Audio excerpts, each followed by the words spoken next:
What I admire him for, when we were out walks or we had to go any place, he helped me a lot, you know, with the other kids. Real, proper wee boy, but still very lovable, very, very caring. I first met Paddy on the Surrey-Canoeist course to join the Special Boat Service in 1963. On completion of the course itself, some passed and some failed.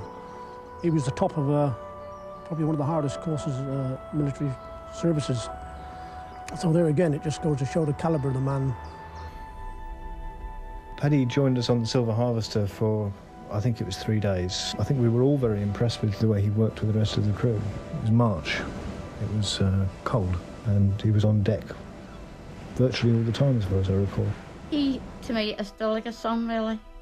I reared him sort of like a son, but he was sort of special because he was the eldest, and he was very, very helpful and very, very good. A good boy. I found that Paddy was the type of man that he wouldn't expect anyone to do anything that he couldn't do himself. And as I say, if it was a nasty job, he'd volunteer to do it anyway. He was prepared to do everything, and he did everything. He was down in the fish room, he gutted the fish, he cleaned the decks, he made the tea. He didn't rest. It never dawned on me that he would have been a politician. But he showed leadership even then. Certainly has these qualities of leadership, because the ability to work within the team is as essential as being able to head a team. He showed this very well by fitting in very easily with the team on board into what is potentially a very lethal environment. Jungle warfare is a very nerve-wracking experience. It's all quietness and silence, and it does play on nerves. The man was a natural soldier. There was no gung-ho or anything like this. Although we carried on and done the task we were given, there's no way he would put men's lives at risk. I think in under the army, it either makes you or breaks you. Well, it didn't break him.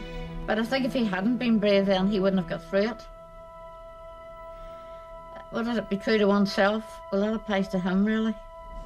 Another thing that struck me was that after 3 days on a trawler, you would expect the mask to slip a little bit. But it didn't.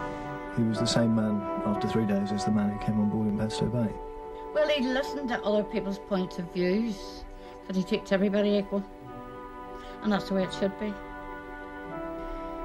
Do you know many politicians would do anything like that? I don't. I think he's a natural, actually. Not only that, he's a man of the people. He's got plenty of common sense, which is lacking in a lot of politicians. People get stuck in Parliament and they tend to lose contact with the normal person. I think Paddy's the type of man who would still not forget that once upon a time he was down there, he was one of the men, and he's worked with the men. And I went up to meet him, and the car came along, and he got out. And to me, that was that same wee boy with the hair the colour of ripe corn, you know. And he hugged me, and he hugged me, and I hugged him, and we cried, really, you know. It was lovely. You know, he's never forgot about me. It's not because I know him and love him, but if he couldn't keep a promise, I don't think he would make it.